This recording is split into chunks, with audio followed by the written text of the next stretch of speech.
Fala galera tricolor, sexta-feira nem um pouco feliz pra gente, né?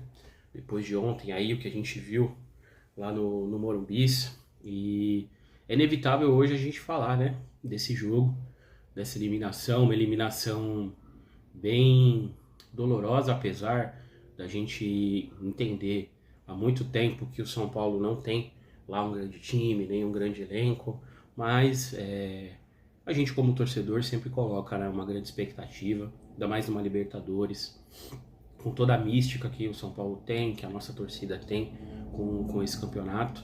Então é inevitável a decepção, né? Ontem foi uma noite bem dura de dormir, uma noite bem complicada, mas vida que segue, tamo aí, vamos pro vídeo logo mais. Quem tá curtindo aí meus conteúdos, ainda não tá às mil maravilhas, né? Tô tentando melhorar cada vez mais, melhorar a qualidade do vídeo, do áudio, para conseguir fazer conteúdos melhores aí para vocês. Mas quem puder dar aquela forcinha para mim, segue, curte, compartilha. Tenho certeza que em breve eu vou estar conseguindo fazer aí um conteúdo com muito mais qualidade, abrangendo muitos outros assuntos, né? Ultimamente a gente ficou muito focado aí nos jogos da Libertadores, hoje não vai ser diferente. Mas aí a partir da semana que vem a gente já volta a fazer aquele giro, aquele resumão, que é o meu foco principal relacionado à semana do São Paulo, as notícias, treinos e tudo mais, tá certo?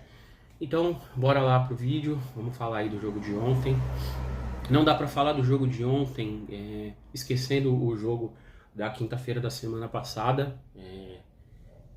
Essa eliminação, ela passa por algumas questões, alguns problemas que começaram lá naquela partida, né? Lá, erros individuais, a gente não pode esquecer da parte do jogo. Eu vou falar a minha opinião e quem eu acho que são os verdadeiros culpados de tudo isso que está acontecendo, ou os maiores culpados. Mas a gente não pode simplesmente fechar o olho porque aconteceu dentro de campo, e então a gente precisa falar, né? Lá tivemos aí 2 gols com falhas, né? Que a gente sofreu, falhas principalmente do Cedric no primeiro gol, uma falha um pouco mais coletiva ali, dá para dividir para Ferrarese, Pablo Maia e Arboleda no segundo gol. Então, e o Luciano perdendo gols que não pode perder. E aqui a história se repete, né? Luciano de novo perdendo muitos gols, mais um vacilo, dessa vez principalmente do Bobadilla, mas teve também no início da jogada o Rigoni tentando um cruzamento ali que para mim não deu para entender, entregou a bola no pé da defesa que armou o contra-ataque deles ali e resultou naquela falha bizonha do Bobadilla. Acho a pior falha de todas, a do Bobadilla ali com relação à defesa, né? Mas pior ainda para mim o Luciano, perder tantos gols como ele perdeu, isso não pode acontecer, o jogador profissional não pode perder tantos gols assim. Por mais que ele não seja centroavante, tá quebrando um galho, não é a posição dele, mas não pode perder esse tipo de gol e nem a quantidade que ele perdeu e nem um jogo tão importante como esse de ontem e também o da quinta passada, né? Então recai aí sobre o sistema defensivo como um todo e recai sobre o Luciano ali mais central. Todo mundo falando do Crespo, o Crespo não tem culpa e tudo. O Crespo tem algumas questões também aí que eu vejo como erro dele, tá? Por exemplo, no primeiro jogo, o Cedric não deveria ter jogado. O cara passou mal lá, teve caganeira, não sei o que. Ou não deveria ter jogado aquele primeiro jogo. Aquele primeiro gol, você vê que ele não acompanha a jogada, mas por quê? O cara não tava legal. Então o cara já não vinha bem, aí vai jogar na altitude, o cara não é acostumado, o cara veio da Europa, né? Então não era jogo pra ter deixado ele jogar. Nem que improvisasse o Rigoni, como ele fez, ou improvisasse o Ferrarese, pra ficar super mega defensivo, que eu também não concordaria muito, né? Eu vou falar sobre isso também. Mas o Cedric não poderia ter jogado na condição que ele tinha, de saúde. Isso foi um erro pra mim, assim, muito grande. O erro de colocar 3 volantes lá, também não concordei, já falei em outros vídeos. O time fica sem saída no meio de campo, fica um time muito defensivo, muito previsível, então não achei legal. Já pensando no jogo agora do Morumbis, aí a gente começa, assim, pra mim, o principal, o Rigoni de ala direita, né, cara? Isso aí não deu pra entender qual que foi a ideia do Crespo com isso aí, sinceramente. Não deu pra entender. Se ele queria tanto pôr o Rigoni, então escalasse o time num 3-4-3, certo? Sem o Pablo Maia, no ataque lá, Rigoni e Ferreirinha nas alas, nas pontas, e deixava o Mailton jogar. Contratou o Mailton, jogador da posição, não foi tão bem contra o Santos, mas é um jogador da posição, não tinha por que inventar, na minha opinião, né? E eu também não teria entrado com o Pablo Maia, não teria entrado com 3 zagueiros e 2 volantes num jogo que você precisa marcar vários gols. Então, eu creio que dessa forma fica muito defensivo. Eu teria entrado com o Alisson e teria entrado com o Mailton e não o Rigoni. Mas se ele queria tanto pôr o Rigoni, tudo bem, não entra o Alisson, o Rigoni ficava lá na ponta direita e entrava o Mailton, faria um 3-4-3. Ok, também entenderia, não iria tá aqui julgando nessa questão, mas também não gostei dessa parte, então a gente precisa também colocar isso daí. O Crespo tem sim um pouquinho de culpa em tudo isso, mas o principal para mim, e isso muita gente está falando, tem pessoas que não concordam, né?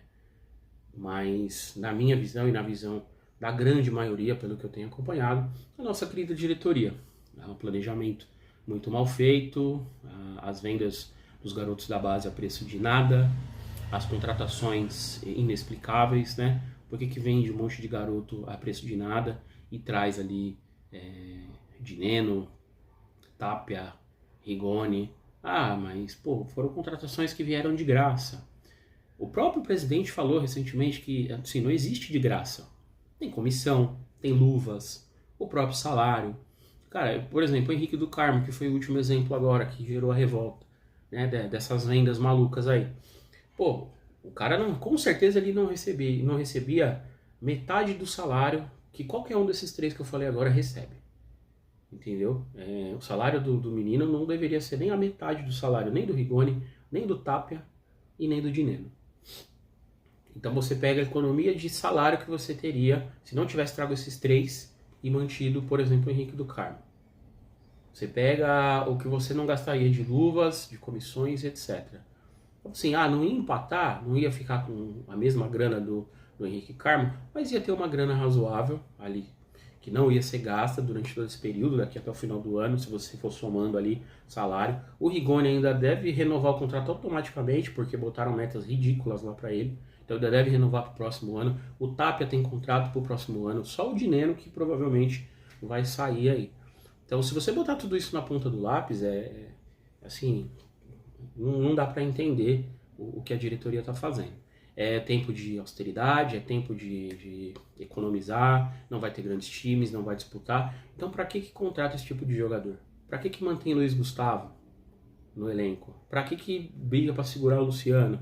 Né? Então vamos realmente fazer da maneira correta, sabe? A maioria dos medalhões é tchau, fica ali com a garotada, busca jogadores ali, alternativas baratas ali de Série B, mercado secundário sul-americano, enfim, e mantém 1 ou 2 ali mais cascudo para segurar, o Rafael no gol, né? Mantém lá o Lucas Moura, eu acho que eu não mandaria embora, enfim. E aí faz ali esse timinho realmente para a torcida entender o que de fato está acontecendo com o clube e para que isso seja refletido nas contratações, porque não é o que a gente está vendo. Por isso que a torcida cobra, por isso que a torcida fica brava, por isso que a torcida reclama, porque apesar de todo mundo falar e o próprio presidente soltar ali meio nas entrelinhas que é esse momento aí de vacas magras, né, para tentar arrumar o time pro centenário, arrumar as dívidas e tudo, a gente não consegue enxergar isso nas negociações, nas atitudes que a diretoria toma. Então isso acaba gerando uma expectativa no torcedor que não deveria, né? Se realmente eles agissem conforme o que eles querem pregar, que é realmente essa austeridade. Então não tem que contratar nego ganhando 1 milhão, 800 mil, 900 mil. Não tem que ter essa galera lá, no máximo um ou outro ali para serem os pilares ali, para o time também não ficar largado. A torcida que conduz vai para cima, a gente não vai deixar o time ser rebaixado, como já não deixou em outras situações. E aí para chegar lá, e aí sim, o time poder viver momentos agora de glória, como por exemplo o Flamengo e o Palmeiras têm vivido, depois de ter passado um período assim, realmente de vacas magras, aí, de mais austeridade. Então acho que aí é que está o grande erro da diretoria, falta de transparência, a falta de, com atitudes em relação às negociações, cumprir o que eles estão falando, que é o momento atual do São Paulo, né? Então acho que isso aí é o principal, na minha visão. E não ficar contratando esse monte de cara que não serve pra nada, velho. Não serve pra nada. Não serve pra nada. Outra etapa nem entrou. O Rigoni jogou lá, saiu vaiado, não jogou nada. Ainda acaba tirando o lugar do Mailton, que chegou bem. Era pra ter jogado. O Tapia nem entrou. Ficou lá no banco, lá nem entrou. Lucas Moura teve que entrar lá praticamente sem uma perna ainda. E o Tapia não entrou. Então, assim, é incompreensível o que a diretoria tem feito. Aí, mas tem o FDIC, tem não sei o que, as finanças, vamos esperar o balanço do ano para poder falar e tal. Cara, pelo que a gente tá vendo, assim, provavelmente vai reduzir a dívida no final do ano. Provavelmente os caras vão dar um jeito aí até o final do ano, a dívida vai reduzir. Mas a troco de quê que isso aconteceu? A gente tá vendo. E quanto isso vai reduzir? É significativo? Vai reduzir 1 milhão, vai reduzir 2 milhões, 3 milhões. Isso não é nada perto do tamanho da dívida que o São Paulo tem. Então, isso não pode, no final do ano, se enganar. Porque a dívida diminuiu 4 milhões, 5 milhões. Pô, por uma dívida do tamanho que o São Paulo tem, isso não é nada. Não é nada, então, para mim, é inadmissível. Casares, já deu. Mas não vai sair, a gente sabe que não vai sair. Ninguém tem poder fora, é só lá dentro todo mundo se protegendo. Parece a bagunça do nosso Senado, da nossa Câmara, enfim, é desolador, mas vamos seguir, o Campeonato Brasileiro tá aí, vamos torcer bastante para pelo menos conseguir uma vaga na Libertadores do ano que vem, novamente, para tentar pelo menos manter o nível ali de ganho que o clube tem, para que as coisas não piorem, e vamos que vamos. Final de semana não tem jogo, o jogo é na segunda-feira com o Ceará, né? Esperamos aí que já deem a volta por cima na segunda-feira. E bola pra frente, paciência. Comentem aí vocês o que vocês acham, quem pra vocês é o principal culpado aí dessa derrota, desse ano catastrófico que a gente vem tendo até aqui.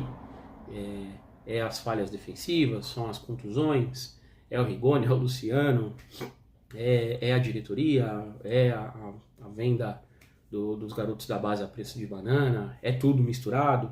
Enfim, comentem aí o que vocês acham. Eu já dei minha opinião aí e vamos seguir. Uma boa sexta-feira a todos aí e bora que semana que vem tem mais. Vamos pra cima.